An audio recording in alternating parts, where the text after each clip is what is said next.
Okay, it's Mark Devlin talking about the music industry and the subliminal stuff and whatnot. And that's one round of applause.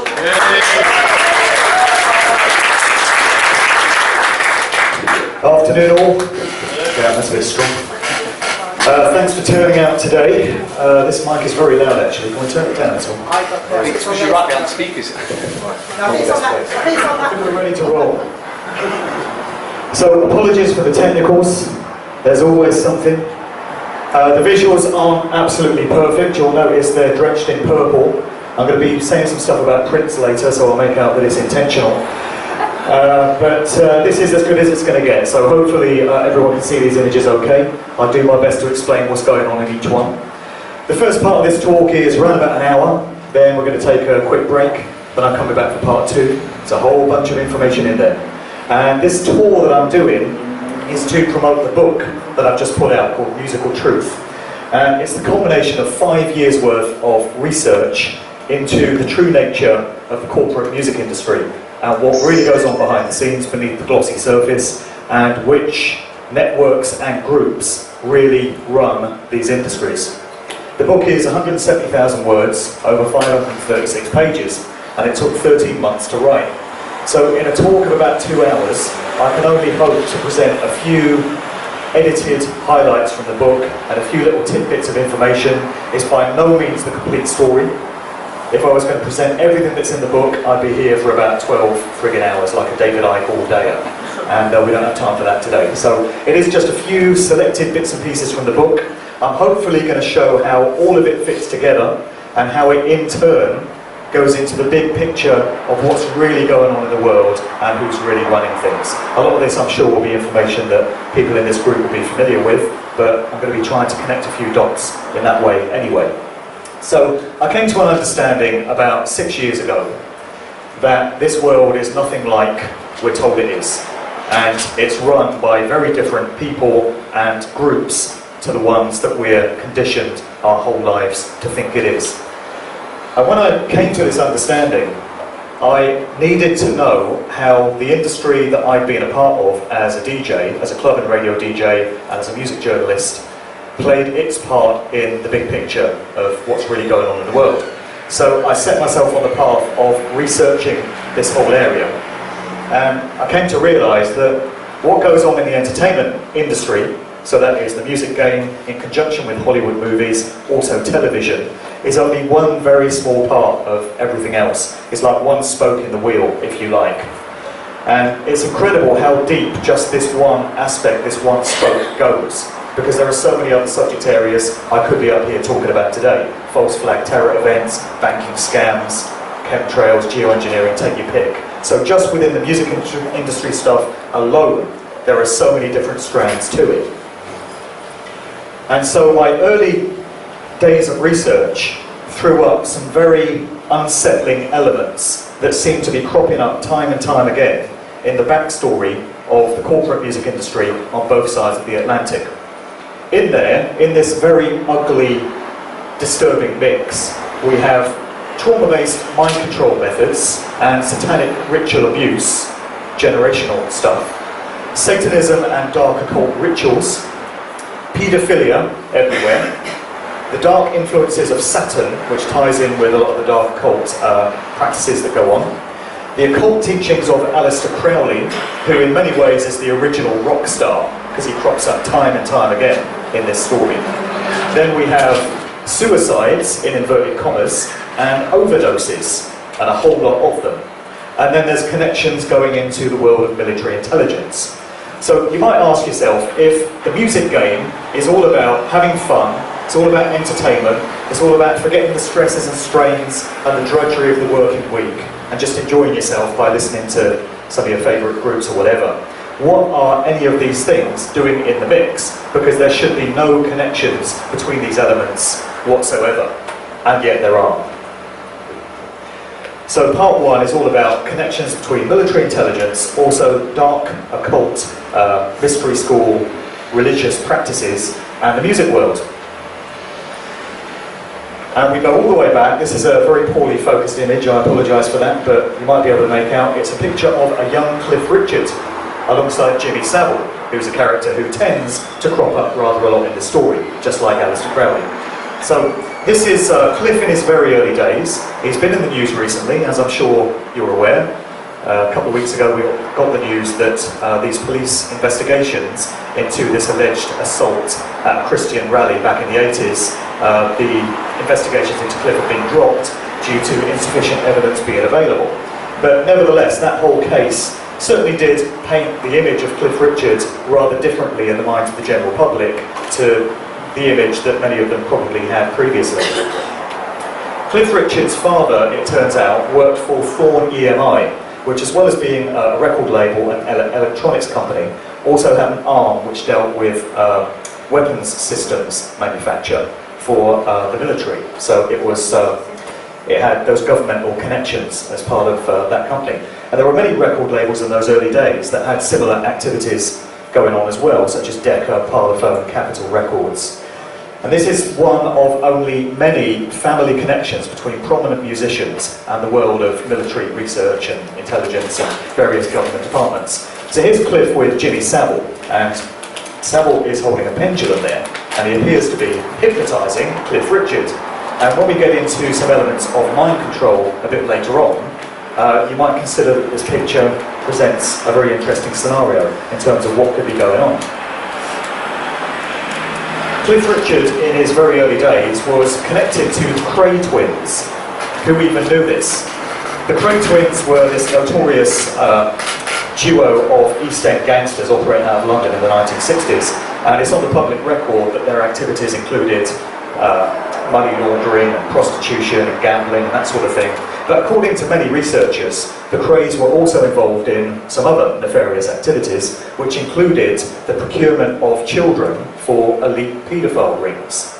And this would appear to be their real purpose, and all the other various criminal activities were something of a smokescreen for what they were really getting up to. So Cliff Richard was connected to the Cray twins, along with a whole bunch of other figures in the 1960s. There was a former British intelligence operative that went by the name of T. Stokes that wrote an article detailing all these incredible synchronistic connections between these key figures in the early days of the industry.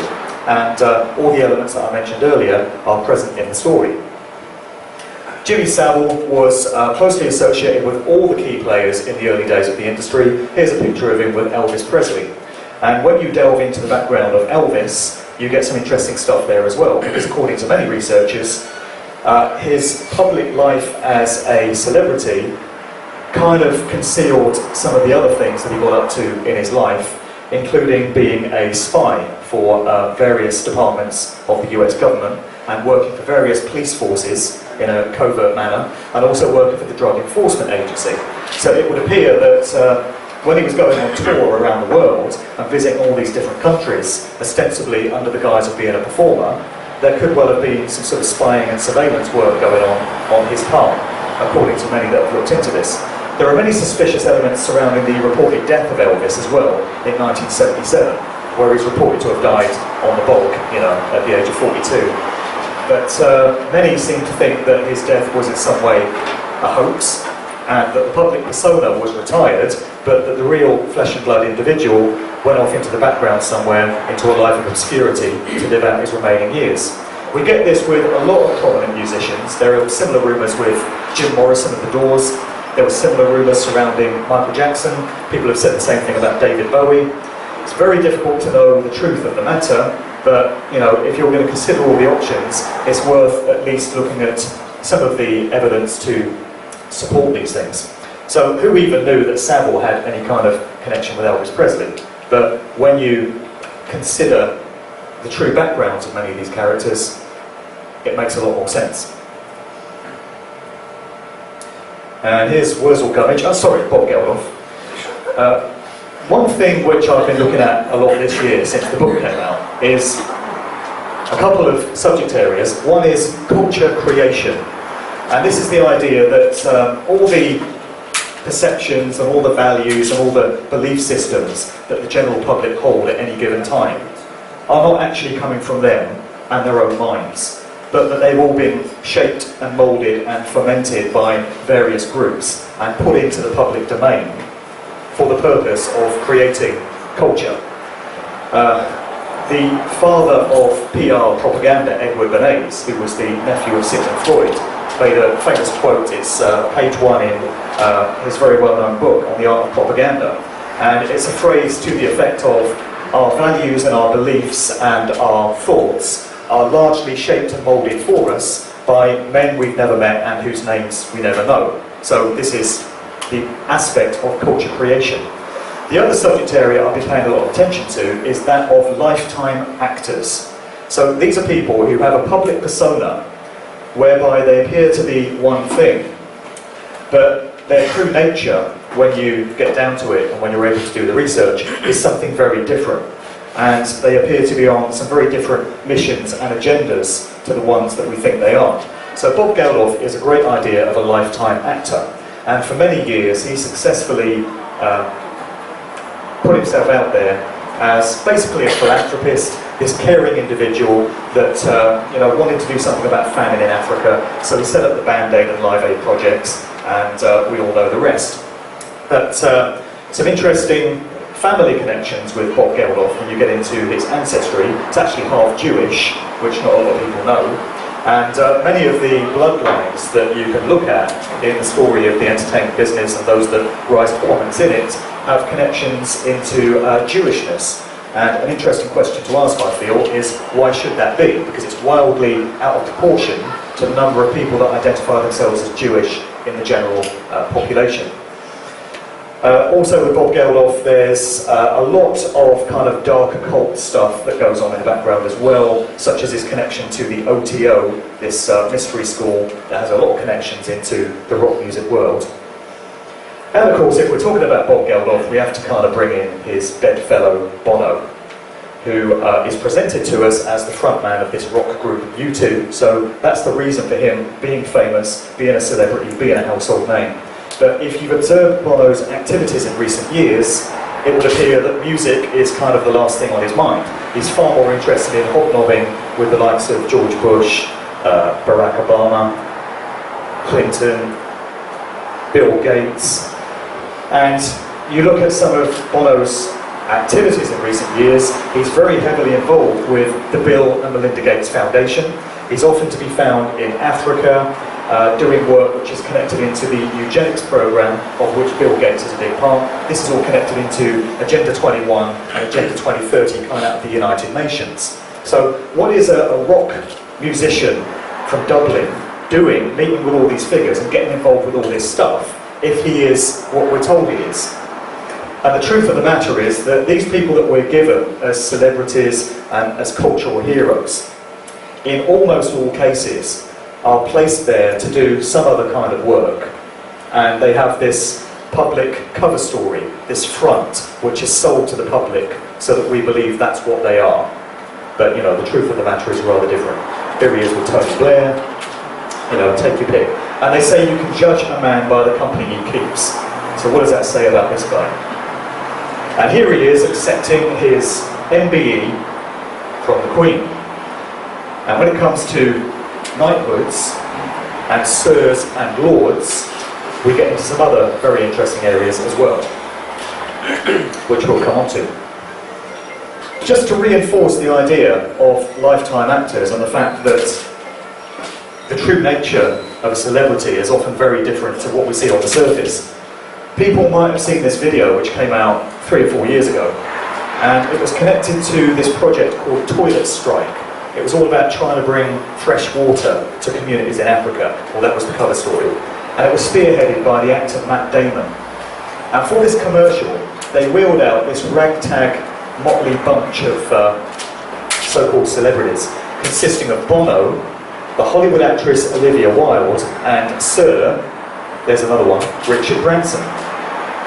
And it's an incredible video because in it, they're blatantly taking the piss out of the so-called conspiracy theory that there is this very powerful cabal of individuals in the world known as the Illuminati. So they're all having a good old laugh about it, and they're saying, oh, it was a meeting of the Illuminati where we hatched this plan. And Olivia Wilde says, yes, I remember it well, Bono came in and Branson said this to him. And they're just, blatantly sitting around laughing at the whole thing. And they're basically mocking those individuals that can understand the truth of what's going on here. But it does tell you a lot about what these people are used for, because it's fairly clear to me that they were commissioned to make this video and to get involved in this project by those that ultimately control them and direct all their actions, because these people are not operating to their own individual agendas. They're operating to plans which are dictated down to them from other people. And here's Branson collecting his knighthood, just to remind you what he's a part of. Very interesting when you come into many of the individuals that have received knighthoods, MBEs, OBEs, CBEs from the Queen, because you may have noticed, so many of them just happen to have been exposed as grotesque paedophiles at some point or another. Usually after they've died, it has to be said, but not always. So what is it about paedophiles and knighthoods? If the Queen is just this dear old lady that, just wants to help us and is this nice person that we should all look up to and respect, and if MI5 are doing a proper job of vetting and researching the backgrounds of all these people that the Queen is supposed to come into contact with, why are so many paedophiles and child molesters slipping through the net? I think this is a very valid question. The most surprising people seem to end up getting these knighthoods. This is Kate Bush, a few years ago, picking up a CBE presented in person by the Queen. Now personally, Kate Bush is pretty much the last artist that I would ever imagine being comfortable with a knighthood, given that it's an expression of the establishment and the British Empire, when you take on board the sort of music she makes. She's always been this wildly creative individual, pretty much a maverick artist. A lot of her music has been very mystical and otherworldly, and she's explored some very interesting themes in her songs that mainstream artists normally don't. So I would never have expected her to have picked up a knighthood, and yet she did, looked very happy about it, made a jovial kind of comment along the lines of, now I've got something to hang on the Christmas tree. So it really does seem that every time you think you've got a genuine hero, and every time you've got somebody that is a free spirit and is able to express themselves in their own way and isn't necessarily a part of this corporate machine that we see, they surprise you by showing that in fact they are just that. Damon Albarn of Blur and Gorillaz, in recent years he's cropped up a few times in the news with comments about 9/11. He was questioning the official narrative of that. He's had a lot to say about austerity and homelessness and the political system in the UK. And then what do we see at the start of this year?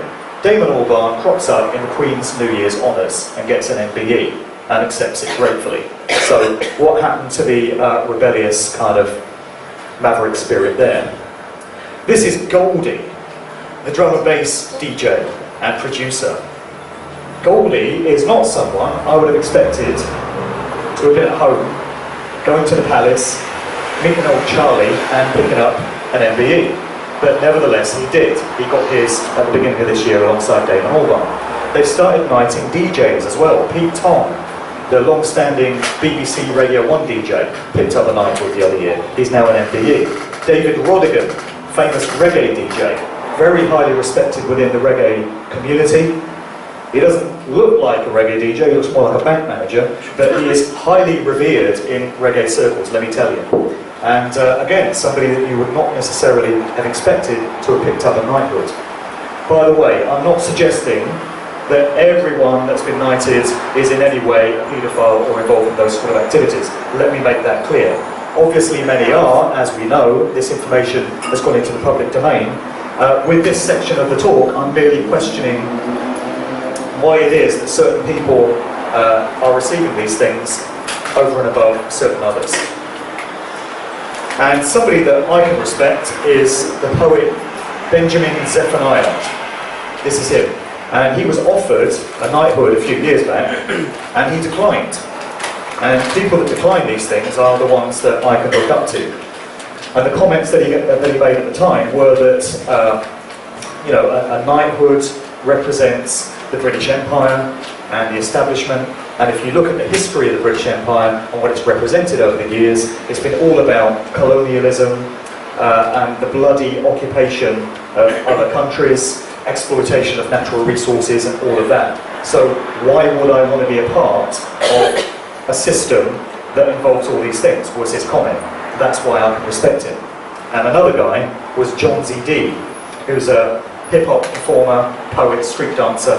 He was offered one a couple of years ago as well, and he declined on similar grounds. I did an interview with him at the time to discuss his reasons for that.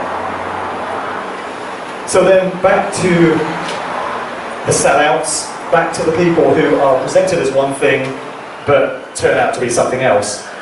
People probably remember when Tony Blair was first shuffled into power in 1997, and everyone got very euphoric about what they thought was really going to be a new dawn in British politics, how foolish they all were. But Noel Gallagher hooked up with Tony Blair at this champagne reception and was seen hobnobbing with him and sharing anecdotes with him and all of that. And just recently, I think it was a few months ago, or it may have been last year, Noel Gallagher popped up in a mainstream news story saying that he still basically supported Tony Blair, even in the wake of the bloodbath that was the occupation of Iraq and Afghanistan, and continues to be, that Blair instigated. Gallagher still spoke of his admiration for the guy and the fact that he basically went along with his politics. So isn't that a rather different representation of Noel Gallagher to the one that most people would think about, which is that he's this rebellious rock musician that's kind of anti-establishment and speaks his mind and does his own thing? It turns out that few, if any of them, do. Russell Brand, I mean, what can I say? Anyone that still thinks that Russell Brand is the real deal and is this people's revolutionary and has had some kind of conscious awakening and now wants to be the voice of the people, I really don't know what to tell you. We had the Brexit situation the other week and all the political back and forth that involved. I don't recall Russell Brand being a part of that. So what happened to this people's revolutionary? You know, what happened to this guy that wanted to be a voice of the people? Suspiciously silent during all of that. Why? Because his work had already been done. A couple of years ago, he was all over the media, he was appearing on Newsnight and all the rest of it because an agenda had been set out for him. He'd been put into the public eye, familiarity had been gained for what he was all about, and he was being used for various mind control purposes to sow certain values and certain beliefs in the ideas of the gullible general public. But that's all done now, which is why we hear so little of him. But in terms of the red flags to show what Russell Brand is really a part of and who's really controlling him, it's difficult to know where to start. And I won't go into it in this talk because we could be here all afternoon. But here he is with Katy Perry, very strong suspicion that both of them are the subjects of trauma-based mind control. This is monarch programming, MKUltra. We'll touch on that a little bit as we get into part 2. But he's also thrown up an interesting hand sign there as well, and there's more of that later. And here he is meeting the Queen, so everything you need to know. There's a researcher in the US by the name of Jan Irvin, and he's not everyone's cup of tea because he can be quite abrasive in his personality, but he's got a lot of great information, and I did an interview with him about 2 months ago. And via the many podcasts and the videos and the other articles on his site, which is gnosticmedia.com, he goes into these concepts of culture creation and lifetime actors and how the fingerprints of the intelligence services, CIA, MI5, MI6, are everywhere. Not only that, but also these think tank organisations, such as the Tavistock Institute of Human Relations in London and the Frankfurt School, and various aspects of Cambridge University in the UK and Stanford University and parts of Yale and Harvard in the US, are very much involved with social engineering and mind control on a mass basis. So this is going back to the kind of Edward Bernays stuff about sowing certain belief systems and values in the minds of the general public. That's what these organisations are all about, and you find a lot of overlap between the intelligence communities and these social engineering think tanks everywhere. So there's a lot of great work at Gnostic Media for anyone who wants to delve into this subject a lot further. But some of the kind of hobby horses of Jan Irvin, some of the pet subjects, or individuals that he's focused on have included this guy, Robert Gordon Warson, who is credited publicly with being the discoverer of magic mushrooms, psychedelic mushrooms that can induce altered states of consciousness. So there was this Life magazine article, famously in 1957, on which he appeared, where he just returned from what was said to be a research trip in Mexico, and he discovered these mushrooms and the amazing effect that they had, and he was attempting to get these into popular culture, and the Life magazine article certainly helped to familiarise people with all of that. But it turns out, when you go digging into his background, that he was actually a CIA asset. And it turns out that this trip in question was funded and coordinated by elements of the CIA. So then you've got to ask yourself, what interest would that particular agency have in psychedelic mushrooms being made widely available to the public at that particular point in time? Another figure along very similar lines is Terence McKenna, who has also been widely lauded and revered as being somebody that's advocated the use of psychedelics and various hallucinogenic drugs, including mushrooms, hailed as pretty much a hero of that whole counterculture scene. But some digging into his background, which is now available to us with the internet and with Freedom of Information Acts and document requests and such, reveals that Terence McKenna also was within the employ of the CIA. So there again you have exactly the same connection and you have the same questions being raised. And a very iconic and well-known figure of the counterculture scene of the 1960s was Dr. Timothy Leary, who was ostensibly this groovy sort of Harvard professor that came out of the world of academia and started advocating that kids in the 1960s should start taking LSD. LSD just seemed to emerge out of nowhere, and it tied in very much with many of the other cultural shifts that were occurring at that point in the 1960s, not least the emergence of psychedelic music and some very tripped out sort of bands that were coming onto the scene at that time. So Leary was supposed to be this guy that was advocating exploring your consciousness and going on these amazing journeys of self-discovery with this fantastic compound called LSD, which could really take you on a trip. But again, surprise, surprise, guess who he was connected with? The CIA. In later interviews, he stated himself to have been a long-time CIA asset. Around about the same time as Leary emerged as this popular cultural hero, you had a whole bunch of bands that were coming out of LA, as we'll get into with Laurel Canyon, we'll get onto that shortly, but also San Francisco, which was credited as the birthplace of the hippie movement, particularly the Haight-Ashbury district of San Francisco. And there was a group that emerged out of there called the Grateful Dead. And when you go digging into their background, you discover something very interesting as well, which is that Eric Trist was the founder of the Tavistock Institute of Human Relations in London, which I mentioned a short while back. His son, Alan Trist, just happened to be the tour manager for the Grateful Dead. So that is a connection that you wouldn't really expect to find if this group were this bunch of hippies that came out of these communities and started making this wild rock music and just got caught up with this whole social movement that just happened to organically evolve at the time. Jan Irvin goes a lot into the background of the Grateful Dead, and he's got a very famous essay called Manufacturing the Deadhead, and that's his word for the young people in the 1960s that were caught up in this whole cultural manipulation, that were coerced into taking large doses of LSD, tripping out, disengaging from any kind of political activism at the time, bearing in mind that you had the Vietnam War raging, you had all these civil protests, you had all these other social changes happening in the US at the time. But large numbers of young people who might otherwise have been galvanised into being a part of that movement were in fact sitting around in communes or in parks at music festivals doing acid and tripping out to all this psychedelic rock music. So that's the idea of the deadhead, and that sums up what that whole period seems to have been about, with military intelligence backing the whole way. Another character on that scene at the time was a fellow by the name of Ken Kesey, and he was the author of the original One Flew Over the Cuckoo's Nest novel, which was later made into a movie starring Jack Nicholson.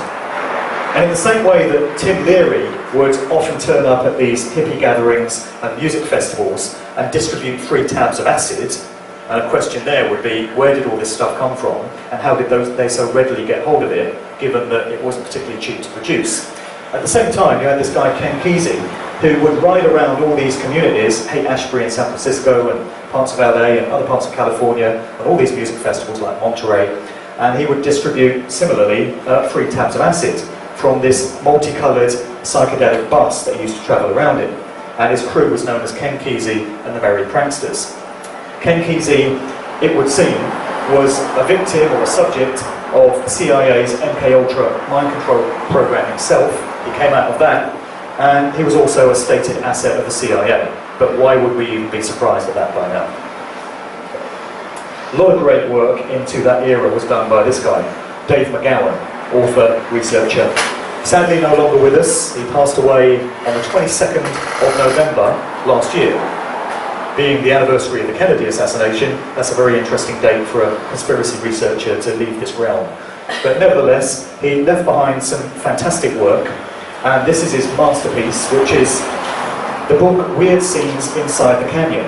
And in it, he uncovered how pretty much every iconic cultural rock music hero that came out of the 1960s hippie counterculture movement can be shown to have had family connections going right back into military intelligence, various forms of the Defense Department, the Pentagon, other government departments, or the military at large. And there were very few exceptions to that. So this scene grew up pretty much overnight out of this neighborhood in Los Angeles called Laurel Canyon, up there in the Hollywood Hills. And McGowan points out that prior to 1965, that area of LA and the city generally had no long-standing musical history at all in that type of music. But for some reason, musicians were starting to flock from all other parts of the United States, from Canada and from overseas, and they all started congregating in this small little neighborhood known as Laurel Canyon. And there's all sorts of other stuff going on as well. A lot of connections into satanic ritual abuse, a lot of connections going into the world of the dark occult. There's paedophilia there, there's a whole load of suicides and overdoses. It's all detailed in the book, you know, it's pretty shocking stuff. But he put forward a whole bunch of individual examples of these family connections going back into these murky worlds. One of them was John Phillips, who's known as Papa John Phillips of the Mamas and the Papas, the group that brought us California Dreaming and all the rest of it. Very key group in that whole Laurel Canyon hippie scene. So John Phillips, his father was a career naval military guy, and there are allegations of paedophilia going on through that family as well.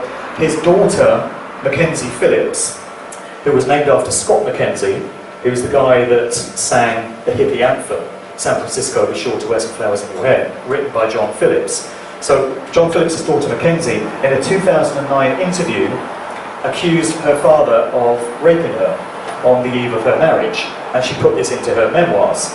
So lovely family to be a part of, and that's just one example of this ugly mess that surrounds this whole scene coming out of Laurel Canyon.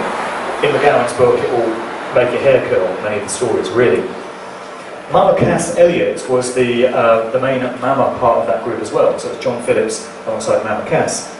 And she was very heavily connected to the filmmaker Roman Polanski, who was a convicted paedophile, but it's just a coincidence, nothing to worry about, and his wife Sharon Tate, who was one of the victims of the Manson family murders in Los Angeles in 1969. There's a whole load of other connections as well, and what you actually find is the Laurel Canyon crowd of musicians overlaps very much into the movie scene of that time, and many of the key players that were coming out of Hollywood, such as Dennis Hopper, Peter Fonda and Jack Nicholson of the Easy Rider movie, and then Bruce Dern, Warren Beatty, a whole load of others. Mama Cass was discovered dead in a London flat in 1974 in very suspicious circumstances. The flat turned out to have been owned by Harry Nilsson, who was a close associate of John Lennon during his Lost Weekend period in 1974, when he spent a lot of time hanging out in LA.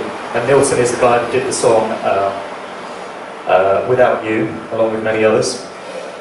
But it didn't end there, because in 1978, in exactly the same apartment in London, owned by Harry Nilsson, in which Mama Cass Elliot had been discovered dead in 1974, Keith Moon, drummer with The Who, was also discovered dead in some very suspicious circumstances. So it would appear to be not the place to spend the night. And then Harry Nilsson didn't last too long himself. He died at the age of something like 52, I think it was. So he did well to make it to that age, when you look at some of the other strange stories and how they will end up. This, if you can just make it out there, is a very young Jim Morrison, frontman of the Doors. And he's pictured here on the bridge of a naval ship, which was commanded by his dad. So his dad's there on the right, and here he is again. He went by the name of Admiral George Stephen Morrison. And this is the classic revelation from McGowan in his book.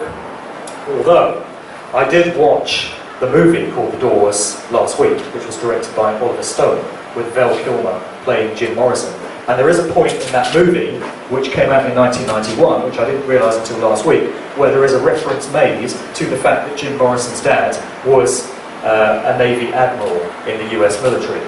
But the revelation at large was brought out by Dave McGowan many years later, 2008. Not many people seem to have picked up on that reference or the relevance of it when it came out in the early 90s. So Admiral George Stephen Morrison just happened to be the naval commander in charge of the fleet of ships that was involved in the Gulf of Tonkin classic false flag event, which catapulted America into its very bloody and prolonged Vietnam War. So what you have is this iconic rock god who is held up as a kind of poster child for this anti-war counterculture generation, who through his music would appear to be a rebel and a poet and, you know, anti-establishment in every way you can imagine. And he turns out to be the son of the guy that basically started the Vietnam War. How do you even reconcile those two things? And there's no stranger juxtaposition between a father and a son than between those two. So it would certainly appear that Jim Morrison was nothing like we were led to believe he was, but he's one of only so many examples, as I point out. Frank Zappa was another key figure in that Laurel Canyon scene in the same time period, and similarly is often held up as this rebellious figure in rock that stuck it to the man and, you know, was against all things establishment. It turns out his father was involved in chemical weapons bio-research, stationed at the Edgewood Arsenal military base in Baltimore, Maryland.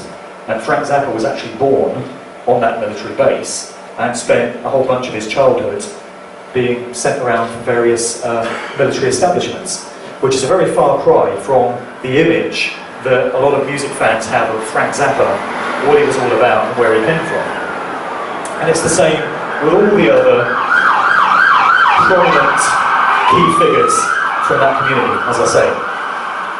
Another interesting story which came out of that book concerned the music movement, which pretty much took over from the folk rock scene coming out of the counterculture scene in Los Angeles towards the end of the 1970s. As that original music genre started to die out, it came to be replaced by what was known as New Wave, the post-punk era. And there was one particular family that was very instrumental in shaping the careers of many of the acts that defined that whole genre. And it was the Copeland family. The patriarch was a guy named Miles Copeland, and he was a career CIA man. He was sent to various different parts of the world. He was involved in various military coups and events such as that. Worked for the CIA for many decades, and he had 3 sons. This guy, who you're probably struggling to see, but Miles Copeland Jr., they're not too imaginative with their names, the Americans, you know, so I called him Miles as well. And Miles Copeland Jr. started a company called International Record Syndicate. You might just be able to make that IRS on his t-shirt there. So the initials break down as IRS. Then the second son of Miles Copeland was a guy by the name of Ian, and he started a music company that was also very influential in booking these bands that came out of the new wave scene and elevating them to prominence. And this company was called Frontier Booking International. And when you break down the initials of that, it comes out as FBI. And then the third son in that family was Stuart Copeland, who was a founding member of a group called the Police. So you have this big-time career CIA man who puts three sons to work in the music industry, shaping and moulding a genre which came to be very popular and very widespread.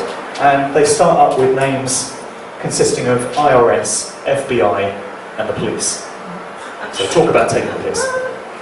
They do like to mock us, and they do like to place the truth of a matter right there in plain sight, as we'll get onto in part 2. This is David Crosby, who's a one-time member of the Byrds. Again, another big group coming out of Laurel Canyon, big part of that whole scene, shaping and moulding that music. Connections back into military intelligence once again, and all kinds of dark occult practices as well, as you'd expect really. But you get an interesting anecdote when it comes to David Crosby from this guy. You can find the video of it on YouTube, and it's a real attention grabber. This guy went by the name of John Todd. He was also known as John Todd Collins, and he occasionally went by the name of Lance, so he had these different kind of pseudonyms. But he was mainly known by the name of John Todd. And he's said to have come from this long-running bloodline of occultists, basically witches. And they've come right out of the ancient world and have gone through these various different generations. They've been placed in positions of prominence in entertainment and in big business and politics and all of that sort of thing. So this guy, as part of the agenda that had been laid out for him, found himself as a record industry executive in the US in the 1970s. And so he was in contact with the likes of David Crosby and many others. But in this particular YouTube video, which as I say, you can listen to yourself if you do a search for it, he's spilling the beans on this particular meeting that he had with the aforementioned David Crosby in Los Angeles sometime in the 1970s. And Todd says he asked Crosby, after he got rid of this witch he was with, it's the way he puts it, got rid of this woman that he referred to as a witch, and he said, David, I've been out of the music industry for a few years now, so I've got to know, are they still doing the same things? Do they still take the master tape of a recording and take it down into the temple room of the record company? And Crosby says, according to the story, yeah, of course they do. So what he's referring to is that in every major record company headquarters, they've got this temple room down in the basement somewhere, and they've got an altar there. And what they do is they take the master tape recording of a newly finished record onto this altar, and they bring out this coven of witches. This is what this guy is saying. And they perform this ceremony on the master tape to kind of charge it and imbue it with dark, demonic, negative energy. And the idea is that because everything is energy in its base form, every time a copy is made of that master tape, and it then goes out there into the general public and goes all the way around the world, it's carrying a kind of imprint of that dark, negative energy and intent that it's been charged with. And this, according to John Todd, was standard practice in the industry in the 1970s. So if that was the case then, does anyone really believe they would have stopped doing that? I was very interested to hear the talk of a wonderful lady by the name of Janice Barcelo at the Free Your Mind conference near Philadelphia this year. She does a lot of research into the subject area of birth trauma, which is really harrowing stuff, but it is vital information for anyone that really wants to get a handle on these secret societies and all these sick occult practices that go on and the reasons for it. And her talk this year, she was talking about the pornography industry, and she mentioned that when they produce master tapes of porn videos, they imbue and charge it with exactly the same kind of negative energy as we just heard about in this anecdote right here. So she wasn't aware of this story and the fact that I put this out in my work, and I'd never heard her story before. So it's very interesting for me to hear her, out of the blue, saying that in the pornography industry they've got the exact same strategy going on. And I reached out to her the other week to say, were you aware of the story in my book? And she wasn't. But as far as she's concerned, that adds some reinforcement to what she's saying. So, people may choose to take this with a pinch of salt, and of course you must make of it what you will, but it's coming straight from the horse's mouth in terms of this guy who was very heavily connected and seems to have had to have gone into hiding after he started making these public comments, because he sort of disappeared from public view for reasons you might be able to understand. And I've heard reports that he turned up murdered a few years later, but that's not been substantiated. There was all kinds of other stuff going on in this very key period of the 1960s. So when we come to culture creation, social engineering, and the shaping and moulding and manipulating of value systems, the mid to late 1960s is a masterclass study in how it's done. With all the stuff that I mentioned earlier. The Vietnam War was going on, there was LSD everywhere, there's psychedelic music, and then you had the Manson family murders, which was a very traumatizing event for the American public to hear of these horrific murders taking place up there at this house in Cielo Drive, where Sharon Tate and others were reportedly brutally murdered. Some say it never happened, but that's what you get with pretty much every subject area in this realm. Accusations, counter-accusations, counter-claims, just have to kind of make of it what you will. But that's the official line on it anyway.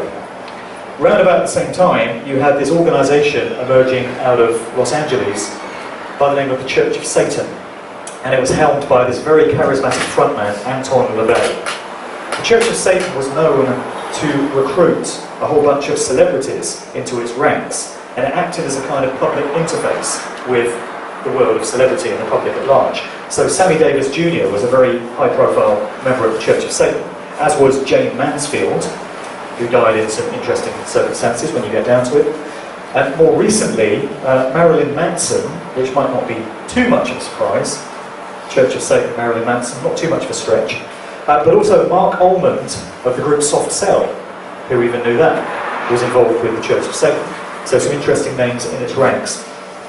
And alongside the Church of Satan, you also had this other highly suspect organisation, which went by the name of the Process Church of the Final Judgment, operating out of San Francisco.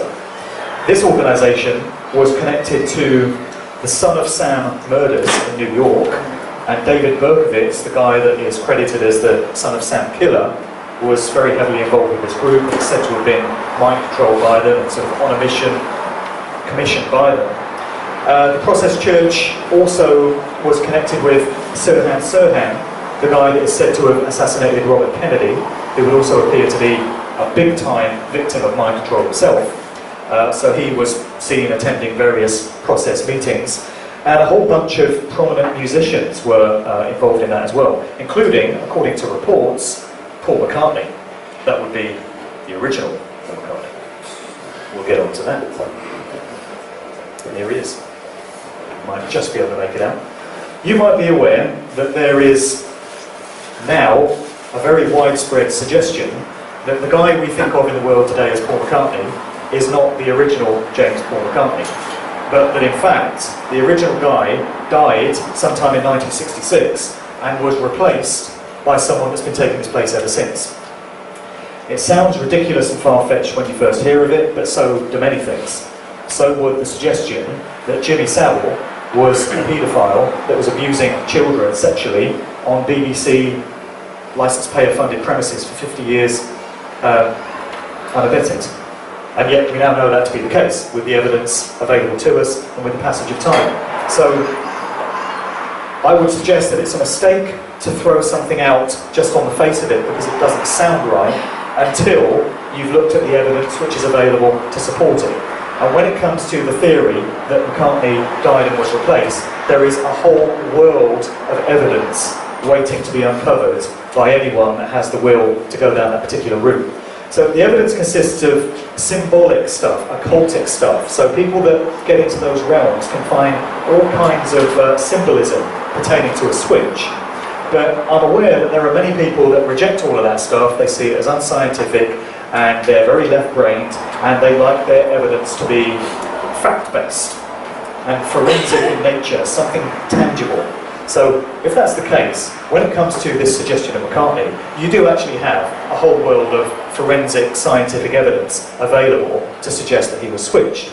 there were these two Italian forensic experts who penned an article for Wired magazine in 2009 in Italy. And they set out to debunk initially this ridiculous theory that McCartney could have been replaced. And they thought, we'll put this one to bed in 5 minutes. So they got out a bunch of photographs of McCartney from the early 60s and the present day one, and started comparing things like the face shape, the structure of the jawline, the distance between the eyes, the height, the shape of the ears.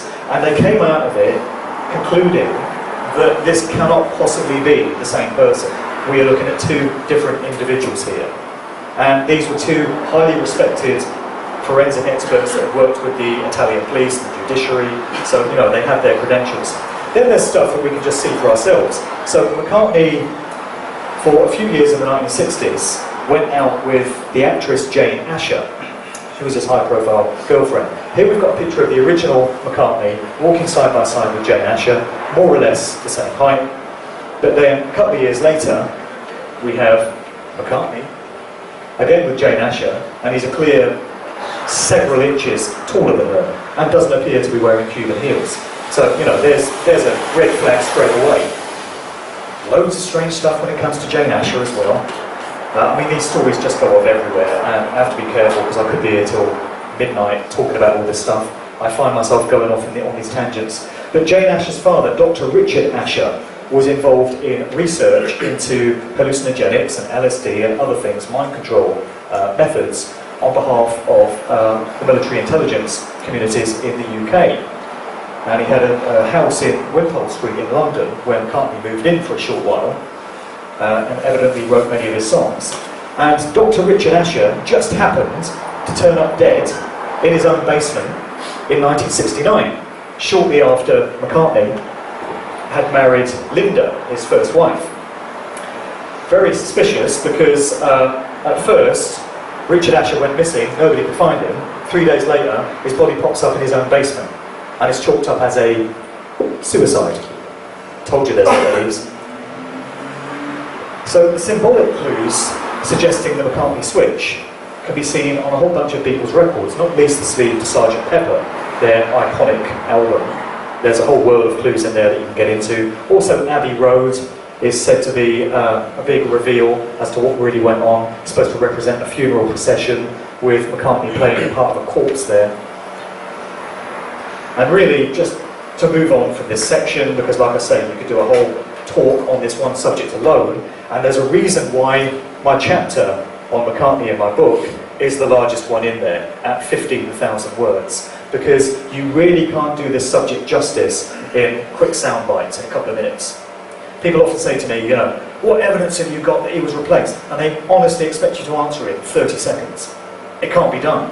You have to really absorb yourself in all this information. So I'm just going to leave you with the question. I know you can't see this very well, but are we looking at two pictures of the same individual here? Or are we looking at two completely different people? You can see that one in more detail later if you like. There was a very strong suggestion among a lot of researchers, including John Coleman, who was a former MI6 operative, and he wrote the book The Committee of 300. He is of the view that the Beatles were actually the creation of the Tavistock Institute in London, and that they were all about social engineering and mind control processes. You also hear that suggestion levelled at the Rolling Stones, who were the other big iconic group of the 1960s, pitted as rivals to the Beatles, but in actual fact sharing a lot of common ground between them, and the two groups were very close friends in reality. And when it comes to connections into the world of the dark occult and Satanism with the Rolling Stones, you know, where do you want to start? There's a whole world of that. The Stones, along with so many other musicians, were infatuated and obsessed with the works of Aleister Crowley, who crops up time and time again in the story, and the various secret societies and mystery schools that he was a part of, including the Order of the Golden Dawn, the OTO, the AA, and many others. Also obsessed with Crowley was a satanic filmmaker by the name of Kenneth Anger, out of Los Angeles. He produced a load of short and very striking, iconic films, which were full of occult imagery and homoeroticism and stuff like that. His two most famous short films were Invocation of My Demon Brother and Lucifer Rising. Nice titles. And this is a still from Lucifer Rising, featuring Marianne Faithfull, who was a Rolling Stones associate, some say groupie, closely linked to the group in some quite striking imagery. So Kenneth Anger in turn connects back into the Process Church, and you've got the connections with Crowley, and you've got the connections with Manson, and it all goes around and around and around. Absolutely crazy. Founding member of the Rolling Stones was Brian Jones. His father, you might want to sit down, major revelation, but his father worked in the world of military intelligence. Would you believe it? He was an aeronautical engineer working in that particular realm. I don't think you can see it very well on this slide, but there was a famous drugs bust court case involving Brian Jones in London in the mid-1960s. And as he was leaving the court, a photographer caught a snap of his car, and at the tail end of the registration on the car, you happen to get the letters, the numbers 666. It's neither the first nor the last time that we'll encounter that particular number in the story. There was a very infamous Rolling Stones concert at Altamont, the Altamont racetrack in California in 1969. During this show, where the group were performing the song Sympathy for the Devil, there was this young lad, this 18-year-old guy by the name of Meredith Hunter, who you can just about see being pointed out by the arrow there, who got stabbed to death in front of the stage during this concert, with Hell's Angels doing the so-called security. And this has led many to question whether this death, which was presented as this tragic, terrible thing, was in fact some kind of ritual sacrifice with full complicity of the group. I guess we'll never know for sure the answer to that one, but it's one of so many dark and disturbing episodes in the history of the Stones and of the music industry generally, when you get down to it. A lot of the information that I've come across is presented to me by listeners to my podcasts, people that have read my book. I get emails every day now from complete strangers, and they say things like, have you looked at this piece of information? It's interesting you said this because it connects into this thing that I've found, and have you looked at this video? And I've learned so much from that. And I've started including an excerpt from this email that I got sent from somebody, because I think it really sums up what we're talking about here, and it puts it all in such a good way. It's everything that I've spoken about in this section can be encapsulated in a nutshell by this. And she says, I believe that this dark agenda revolved around not only getting the best and brightest addicted to drugs and drink, loveless sex, and of course rock and roll, but it was a carefully crafted campaign to undermine us at the deepest level of our spiritual core. Complete disempowerment from which many of us are still reeling and thankfully bouncing back from. And then she went on to say, who are the role models for young people today? Where are they? I can't think of a single one. Did they ever give us sound, legitimate role models of any integrity, or just actors behind shallow scripts and astronauts to keep the kiddies begging for the latest toy or junk food product? I'd say she absolutely nailed it. Plenty more to come in part 2. I think it's high time for a quick break, for about 10 minutes or so I'll see you after this.